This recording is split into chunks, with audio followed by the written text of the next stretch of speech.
Shalom, shalom, bien-aimés dans le Seigneur. Soyez bénis ce matin, Jésus-Christ est Seigneur. Nous nous retrouvons encore une fois de plus. Le Seigneur nous a fait grâce en nous donnant un souffle de vie ce matin. Voilà pourquoi nous sommes là pour le lever, le glorifier, le magnifier. Soyez les bienvenus dans le cadre de notre live dans la clé de la maison de David. Nous voulons commencer ce live ce matin et nous voulons abandonner toutes choses entre les mains du Seigneur, que lui seul puisse encore nous guider, nous conduire et puisse encore nous parler ce matin pour la gloire du nom de Jésus. Nous voulons prier. Tendre Père, nous te bénissons et te rendons gloire et grâce parce que tu es le Dieu Tout-Puissant, tu es le Saint d'Israël, Père. Nous t'élevons ce matin parce que tu nous as donné le souffle de vie, Père. Beaucoup n'ont pas pu se réveiller ce matin, mais par ton amour, par ta grâce, tu as fait que nous soyons comptés parmi les vivants ce matin. Voilà pourquoi nous voulons abandonner toutes choses entre tes mains, Seigneur.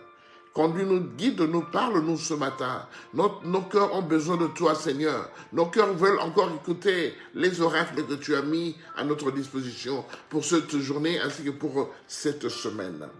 Manifeste-toi, Seigneur Jésus, que ton sang se nous lave ce matin et que ton esprit soit à l'œuvre en toutes choses, Père. Nous voulons, Seigneur Jésus, que toi seul puisses encore être notre conducteur en ce jour.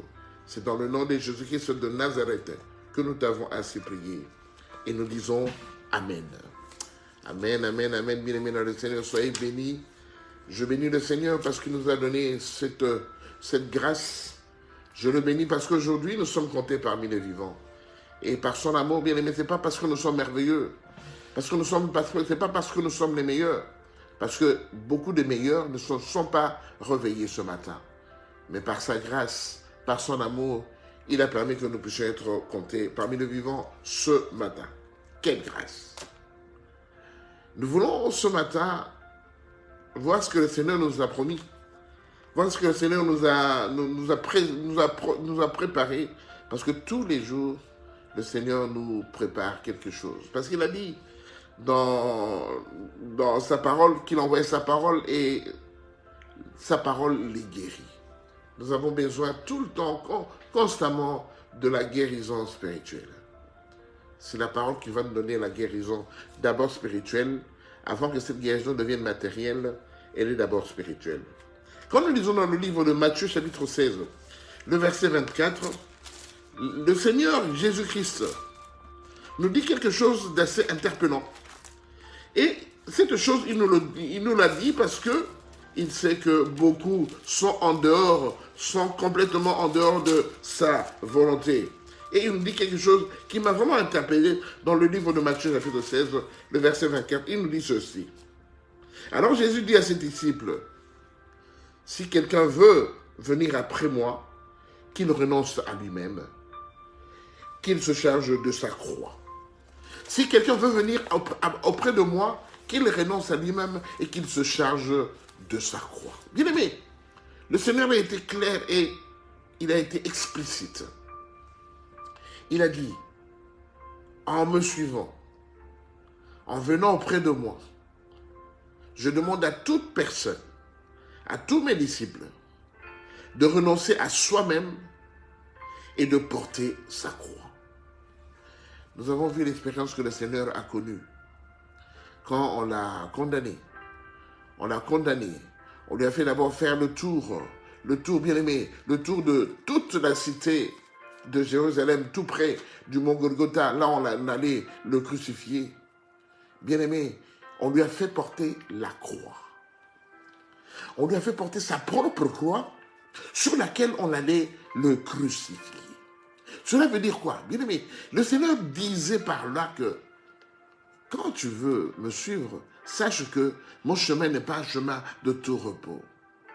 Parce que tu vas porter ta propre condamnation, parce qu'on l'avait cloué sur la croix, on l'avait cloué sur le bois, et c'est ainsi qu'on l'avait condamné. Bien-aimé, le lieu sur lequel, l'endroit, l'instrument sur lequel on avait condamné le Christ, on lui a dit de le porter lui-même. Donc c'est comme si je porte la lourdeur de mes fautes, je porte la lourdeur de mes péchés, et je suis conscient que je vais aller mourir avec mes péchés que je porte. Donc en quelque sorte, c'est comme si on lui faisait faire la repentance de toute la vie qu'il a menée, parce qu'il était venu, pas pour vivre comme tout homme à ce moment-là, mais il était venu parce qu'il avait amené un message de pardon, un message de paix, un message de joie, un message de réconciliation. On lui a dit, alors, quand tu as amené quelque chose de bon, eh bien, tu vas porter ce quelque chose de bon toi-même et tu vas vivre avec ça et tu vas mourir avec ça. Donc, le Seigneur, quand il nous a paraphrasé ce mot par rapport à l'expérience qu'il allait subir. Le Seigneur a dit, celui qui veut me suivre, qu'il sache qu'il va lui-même porter la lourdeur. Il va porter tout ce qu'il possédait de bien, tout ce qu'il avait de bien, tout ce qui caractérisait sa vie ici sur cette terre, tout ce dont il a besoin pour vivre sur cette terre, que chacun de nous va porter cela. Donc aujourd'hui, bien aimés, en interpellation, le Seigneur nous a fait comprendre que quand je veux suivre le Seigneur, quand je m'engage dans la voie du Seigneur, je dois prendre tout ce qui est intéressant, tout ce qui est important pour moi, tout ce qui fait en sorte que je puisse vivre sur cette terre, je dois le porter afin que j'aille souffrir, que j'aille mourir plus tard avec tout ce dont je possède, tout ce que je possède. Alors, dans cette interpellation, le Seigneur nous a fait montrer quelque chose d'assez caractéristique. Quand je vis, j'ai besoin des objets qui vont m'intéresser, qui sont importants pour ma survie sur cette terre. J'ai besoin d'un lieu un endroit où j'habiterai, où je vivrai, où je passerai la majorité de mon temps, un endroit pour caser tous les membres de ma famille. J'ai besoin d'un moyen de déplacement, un moyen de locomotion quand je vais faire les courses ou quand je vais travailler. J'ai besoin d'un minimum pour que je puisse me mettre sous la dent tous les jours, pour que je puisse manger. Donc j'ai besoin de quelque chose qui va m'accompagner tout au long de ma vie. Parce que je ne vivrai pas seul, parce que j'ai des besoins. Et ces besoins doivent être remplis par la nourriture, par des instruments comme des véhicules pour le moyen de déplacement. J'ai besoin des médicaments quand je tombe malade. J'ai besoin de toute une sorte de panoplie qui vont aider afin que ma vie soit une vie meilleure. Parce que quand je suis heureux, ça veut dire que je ne suis pas malade, je n'ai pas faim, j'ai les moyens de me déplacer, j'ai de l'argent pour aller faire telle ou telle autre course. Cela veut dire que j'ai besoin de tous ces moyens-là pour vivre. Et aujourd'hui, le Seigneur nous enseigne en disant que celui qui veut me suivre, il doit renoncer à lui-même. C'est-à-dire que je dois renoncer à ma vie, je dois renoncer à ma santé, je dois renoncer à mes besoins de ventre, je dois renoncer à mes besoins de déplacement et je dois tout laisser pour vivre. Comme qui dirait, bien-aimé, comme qui dirait, dans ce siècle, c'est un siècle qui n'est pas facile. Romains 12, verset 2 nous dit, ce siècle présent, on doit renoncer à ce siècle présent. Mais c'est un peu contradictoire. Hein? J'ai besoin de l'argent pour vivre. Et le Seigneur me dit, renoncez au siècle présent. Parce que le siècle présent n'est pas bon. Donc renoncez à l'argent, renoncez à tout le confort que vous avez pour vivre. Alors, en essayant de demander au Seigneur de nous expliquer réellement cela, le Seigneur nous a fait montrer que tout ce que nous possédons dans le monde, nous devons le quitter. Nous devons abandonner ce que nous possédons pour mieux suivre le Seigneur. C'est-à-dire que nous devons renoncer à tous les biens matériels que nous avons. Nous devons renoncer à tous les ustensiles importants que nous avons par exemple, pour notre santé. Quand je tombe malade, je dois aller voir le médecin qui va me prescrire les médicaments. Je dois renoncer à tout cela et le suivre. Mais finalement, le Seigneur nous fait comprendre que dans le siècle présent, pour que tu puisses me suivre, tu dois tout perdre.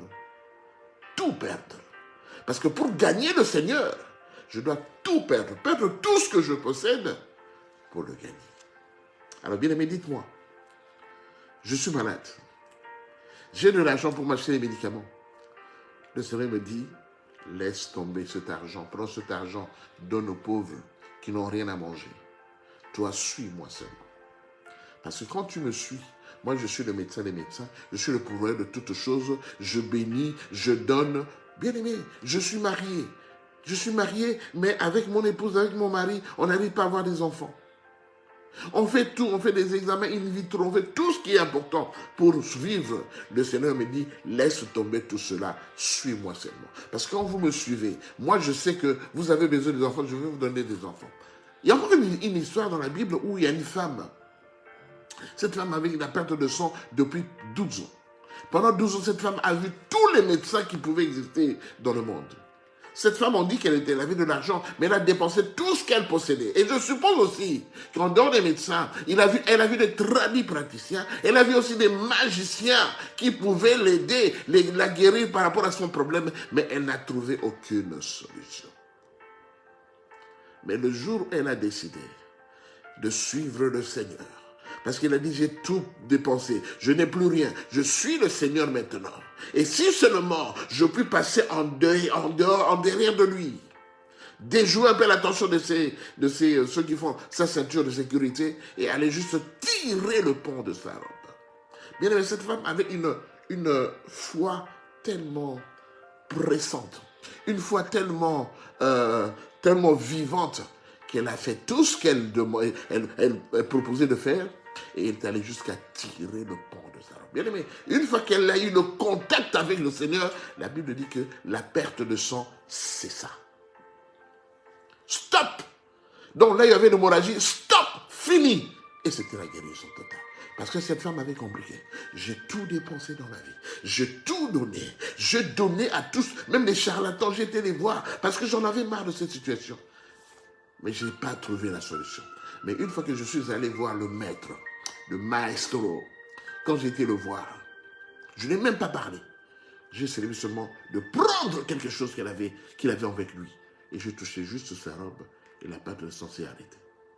Bien aimé dans la vie, il faut savoir perdre. Pour gagner le Seigneur, nous devons perdre. C'est pourquoi l'enseignement d'aujourd'hui est intitulé « Qui perd, gagne ». Vous savez, dans la vie, on doit perdre beaucoup. En suivant le Seigneur, moi j'ai perdu beaucoup dans la vie.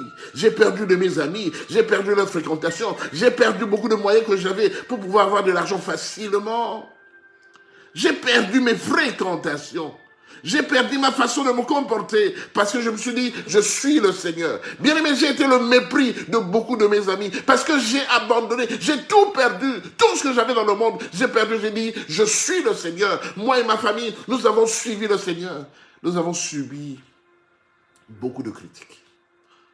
Je vous le dis sincèrement, nous avons subi beaucoup de critiques. Les gens ne nous comprenaient pas. Mais qu'est-ce qui vous arrive? Bien aimé, on a même été à un niveau où, bien aimé, les amis avec qui nous vivions, bien aimé, ils se sont réunis. Ils ont dit, on va faire une enveloppe pour apporter à Ézéchias parce qu'on voit qu'il est complètement foutu. Il n'a plus de possibilités. Quand on le voit dans la rue, il a perdu du poids.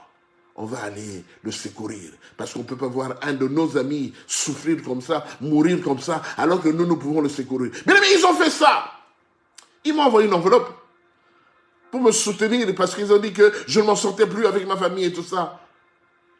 Bien aimé dans le Seigneur. Je leur ai dit non. C'est pas l'argent qui me manque. Je continue à travailler. J'ai toujours mon contrat à durée indéterminée.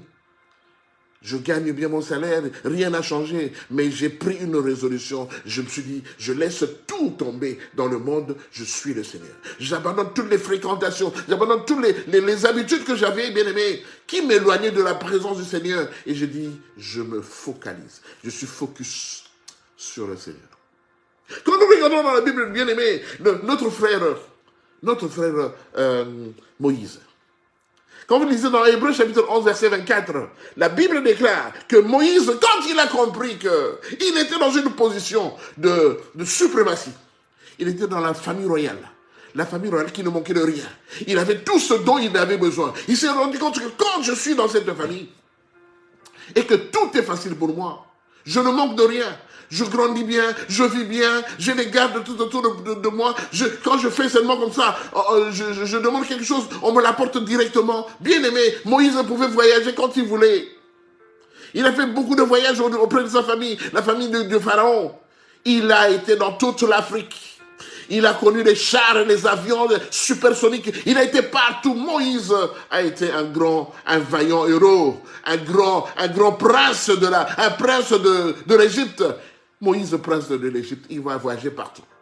Mais quand il arrive à 40 ans, Moïse, quand il a compris Quand il a compris que tout ce que j'ai, ce n'est que vanité de vanité, et Moïse a décidé d'abandonner, de renoncer à toute la richesse qu'il avait, à toutes les possibilités, les facilités qu'il avait dans la vie. Il a décidé de renoncer à tout ça.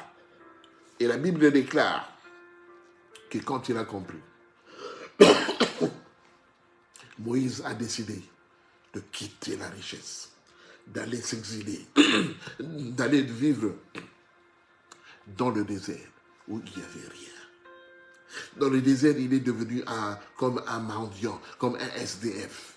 Il n'a aucune famille là-bas, aucune personne qui le connaissait. Les gens qui étaient là, Moïse les regardait parce que lui, il était un étranger. Mais il s'est rendu de la richesse, de l'opulence dans laquelle il vivait. Moïse a accepté de vivre maintenant dans le désert, de coucher à même sur le sol désertique, bien-aimé, de se faire attraper toute cette chaleur du soleil qui tombait sur son corps, alors que en Égypte, dans le palais royal, Moïse avait des ventilateurs hyper sophistiqués, des climatiseurs de dernier cri. Moïse se promenait, il était bien. Malgré la chaleur, Moïse était bien. Il était bien ventilé. Mais il a accepté d'aller maintenant vivre dans un endroit où il n'y avait même pas de ventilation. Il ne savait même pas si demain il allait manger ou il n'allait pas manger. Bien aimé, Moïse a vécu comme SDF. Il est devenu travailleur auprès de son futur beau-père, Jephthé. Il a travaillé auprès de Jephthé. Il a demandé du travail. On lui a donné du travail. Il allait paître le troupeau tous les jours. Il allait paître le troupeau. Il passait toute la journée dans les montagnes avec le troupeau qu'il devait manger. Et après, il devait le ramener à la maison. Moïse a accepté une vie de souffrance. Du riche qu'il était, des richesses qu'il possédait. Moïse a accepté une vie de souffrance. Il a accepté de se faire petit alors qu'il était un grand. Il a accepté. Bien-aimé, qui perd gagne. Pour gagner le Seigneur, nous devons perdre, bien-aimé. Que personne ne te trompe. Dans le monde dans lequel nous vivons, bien-aimé, tu as accepté le Seigneur. Tu es maintenant un enfant de Dieu. Pour gagner l'estime du Seigneur, tu dois tout perdre. Tu dois tout perdre. Bien-aimé, auprès du Seigneur, le bien matériel ne compte pas. Auprès du Seigneur, c'est le bien spirituel. C'est l'esprit. Tu dois demander au Seigneur de te donner la paix, de te donner la joie, de te donner la sagesse, de te donner de l'estime, de faire de toi un bénin, la bénignité. Auprès du Seigneur, on demande le minimum. Bien-aimé, Salomon savait que son papa, il était le roi David. Salomon savait que son père avait beaucoup d'argent, beaucoup de possibilités. Salomon a vécu bien, mais Salomon a demandé au Seigneur qu'une seule chose. Que le Seigneur puisse lui donner la sagesse. Pas autre chose. Parce qu'en étant sage, Salomon savait pouvoir évoluer de façon particulière. Parce qu'il avait juste la sagesse. Regardez l'histoire, bien-aimé, où on lui a amené un enfant avec 2 femmes prostituées. On lui a dit, voilà, il a tué mon enfant, on a bouffé cet enfant ensemble. Maintenant, quand son enfant, il est le temps maintenant pour manger son enfant parce qu'on n'a plus rien, elle le refuse. Salomon a joué juste la sagesse. Bien-aimé, le jugement que Salomon a fait, je ne sais pas si un juge dans ce monde pouvait faire un tel jugement. Salomon savait qu'il n'allait pas couper l'enfant en deux pour les distribuer entre les 2 femmes. Mais Salomon a utilisé un terme, une façon de pouvoir trancher cette histoire en disant on va couper l'enfant en 2. Et il savait bien que quand il disait ça, la véritable maman de l'enfant n'allait pas accepter de voir son enfant desséqué. Et il a accepté, il a dit non, laissez l'enfant vivre. Parce que quand il grandira, elle recherchera sa véritable mère. Et Salomon a dit oui madame, cet enfant vous appartient. Je vois qu'elle est à votre enfant. Bien aimé, pour arriver à un tel jugement, il faut être doué d'une grande sagesse. Alléluia. Tu dois tout perdre. Regarde-moi. Là où tu vis, les moyens que tu as, la façon dont tu te déplaces, auprès de toi, il y a des gens qui souffrent. Dans ta famille, il y a des gens qui souffrent. Dans ton entourage, il y a des gens qui ne demandent qu'avoir une seule goutte d'eau pour survivre. Mais toi, tu as toutes les possibilités, mais tu ne poses même pas ton regard vis-à-vis de ces gens-là. Le Seigneur te dit, perds tout. Prends une partie de ton argent. Envoie aux orphelins. Une partie de ton argent. Envoie aux femmes veuves qui n'ont rien à donner à manger à leurs enfants. Envoie-le. c'est inspiré par le Saint-Esprit que je te dis ceci. Mon frère, regarde bien. Tu ne manques de rien. Tu ne souffres pas comme les autres personnes. Mais regarde, ce que tu cherches de plus précieux, tu ne l'as pas. Parce que tu ne veux pas perdre. Vous savez, il y a une histoire dans la Bible où il y a un riche. Le Seigneur lui a dit, pour gagner mon royaume, prends ta richesse, donne-le aux pauvres. Le riche n'a pas voulu faire ça. Le riche n'a pas voulu pardonner sa richesse et donner aux pauvres. Le pauvre Lazare, il vivait dans un endroit. Il était voisin d'un riche qui faisait des fêtes, qui organisait des fêtes tous les jours dans son palais. Mais le pauvre Lazare, il souffrait de ses blessures et tout ça. Il venait quémander auprès de ce riche. Le riche ne lui donnait pas. Et le pauvre Lazare, avec toutes ses blessures, il se faisait lécher par le chien. Le chien léchait ses blessures. Il venait auprès du riche, le riche ne voulait pas lui donner. Mais quand ils se sont retrouvés, bien aimés, Lazare était dans le lieu de repos, tandis que le riche était dans le lieu de tourment. Et le riche a supplié. Il a supplié Abraham, il a dit, est-ce qu'on ne peut pas aller dire à mon frère qui est dans le monde d'arrêter ce comportement parce qu'aujourd'hui, je souffre parce que je ne voulais pas donner aux pauvres. Bien-aimé, qui perd gagne. Pour gagner. Parce que notre vie, bien-aimé, notre destination finale, c'est pas la terre. Notre destination finale, c'est le ciel, le paradis. Le paradis ou l'enfer. Mais pour éviter du paradis, il faut savoir perdre tout ce que tu possèdes. Quand je dis bien comme bien matériel dans ce monde, tu dois perdre cela. Oui, je ne vais pas dire que tu vas tout donner pour qu'il ne te reste même pas un peu de pain que tu manges pour survivre de tous les jours. Mais tu dois avoir la facilité, la possibilité de libérer. De libérer. Tout ce que tu fais là, ce n'est pas important. Est-ce que la vie que tu mènes, c'est vraiment important pour toi? Est-ce que la façon dont tu te comportes, c'est vraiment important pour le Seigneur? Le Seigneur te dit, perds tout. Je ne te dis pas de prendre ta voiture, de donner aux pauvres. Je ne te dis pas de prendre tes vêtements, de donner à tout le monde. Je ne te dis pas de vider ton salon, prendre tous les meubles et donner à ceux qui n'ont pas. Non, je ne dis pas cela. Je dis que toutes les choses qui sont importantes, qui sont nécessaires dans ce monde, surtout les biens matériels que tu as, libère-toi, débarrasse-toi un peu d'eux. Débarrasse-toi un peu de cela. Le Seigneur a besoin de toi. Bien-aimé, quand nous disons encore, bien-aimé, il y avait, dans le livre, il y a l'histoire de Jacob. Jacob, il est arrivé à un moment dans sa vie, il s'est rendu compte que non. Tout ce que je possède, je l'ai eu comment? Par escroquerie, par usurpation et tout ça. La Bible dit que Jacob était devenu très riche. Après avoir séjourné chez Laban, avoir pris ses 2 femmes et tout ça, Jacob était devenu plus riche même que son beau-père Laban, qui de surcroît était son oncle. Il était très riche. Il a quitté Laban, il avait beaucoup d'argent. Laban même l'a suivi, tout ça, l'histoire était à la fin, mais bon, c'est passé. Mais Jacob était très riche. Mais il est arrivé à un moment, il s'est rendu compte que à quoi me sert d'avoir toute cette richesse si je ne sais pas m'orienter auprès de celui-là qui bénit.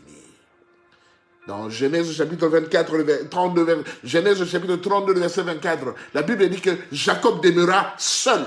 Pourquoi Jacob est demeuré seul? Parce que Jacob s'est rendu compte que tout ce que je possède, il y a des travailleurs qui sont pour moi, il y a mes femmes, il y a mes enfants, il y a mes subalternes, mes troupeaux et tout. Il s'est dit que tout ça, ça représente la richesse.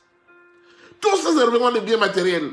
Mais maintenant, je veux voir clair dans ma vie. Vous savez bien, mais il faut de temps en temps se dire que je veux voir clair dans ma vie. Bien, mon frère, vous savez, nos parents nous ont fait grandir tout ça, bien aimé. Mais la plupart de nos parents, ceux qui étaient les commerçants, ceux qui avaient beaucoup d'argent, qui faisaient ceci, cela, mais ces gens-là ne priaient pas. Donc, quelque part, leur richesse ne venait pas du Seigneur. Et ça, c'est encore pire. Si ta richesse ne vient pas du Seigneur, c'est encore pire. Parce que le diable, quand il te donne avec la main droite, il reprend par la main gauche.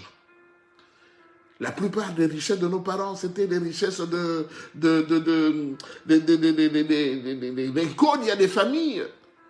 C'était des richesses un peu façonnées par l'ennemi. Parce qu'il faut voir seulement comment il mourait. Et quand il mourait, plus rien n'existait. Tous les véhicules qu'ils avaient s'étaient tombés en panne. Les maisons qu'ils avaient construites commençaient à se mettre en morceaux, à s'entre-déchirer.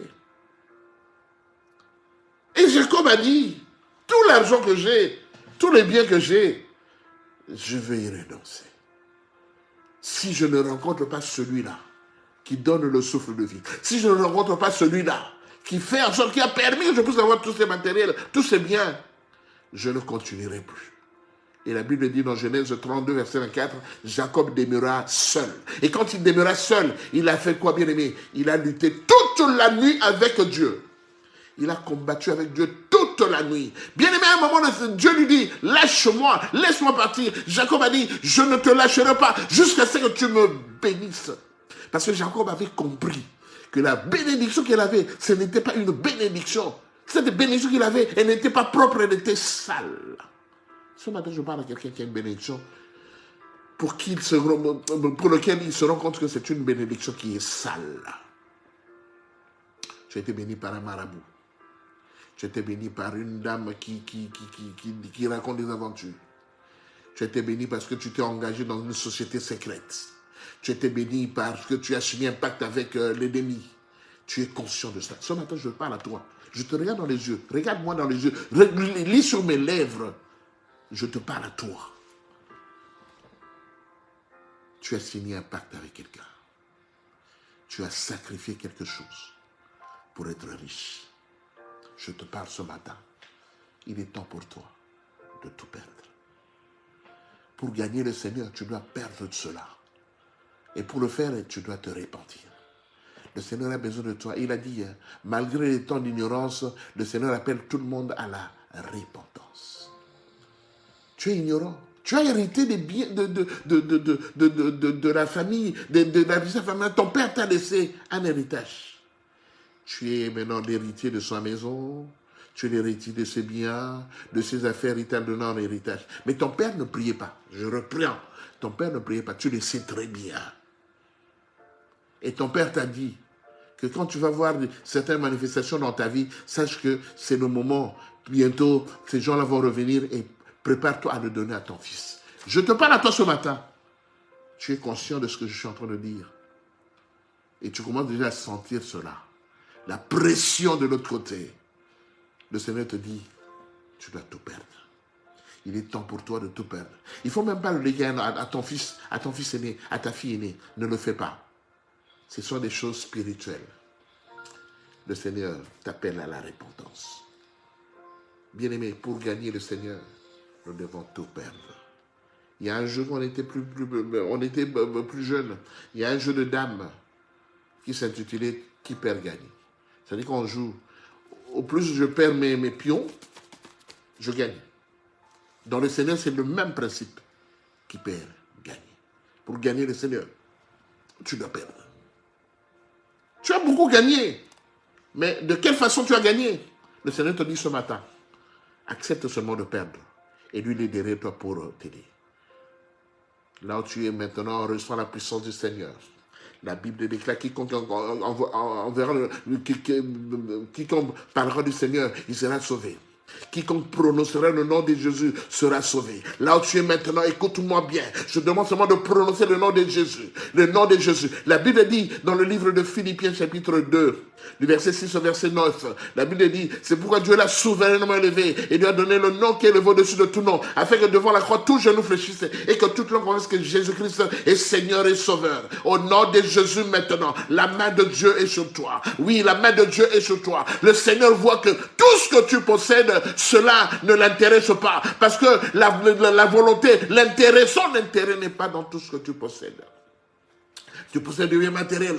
Le Seigneur n'est pas contre cela. Tu possèdes des biens physiques. Le Seigneur n'est pas contre cela. Mais au niveau spirituel, le Seigneur veut que tu changes. Au nom de Jésus maintenant, je déclare que toute puissance, que toute richesse qui ne vient pas du Seigneur, qui est dans ta maison, qui est dans ton champ, qui est dans ton sang, au nom de Jésus, que ce matin, que cela soit calciné, brûlé, consumé par le feu de Dieu, au nom de Jésus. La Bible déclare, il exerce son jugement par le feu. Au nom nom de Jésus maintenant, elle ressent le feu de Dieu. Le feu de Dieu maintenant, qui te traverse de la tête jusqu'aux pieds. Ressens le sang, le feu de Dieu. Le feu de Dieu qui vient consumer et carboniser toute envie qui n'est pas de Dieu au nom de Jésus. La Bible déclare, ils viendront par ce chemin, mais ils s'enfuiront par ce chemin. Au nom de Jésus maintenant, que tout ce qui te tourmente au niveau de ton cœur, que tout ce qui te tourmente au niveau de ton corps entier maintenant, soit anéanti par la puissance du feu de Dieu au nom de Jésus. La Bible déclare,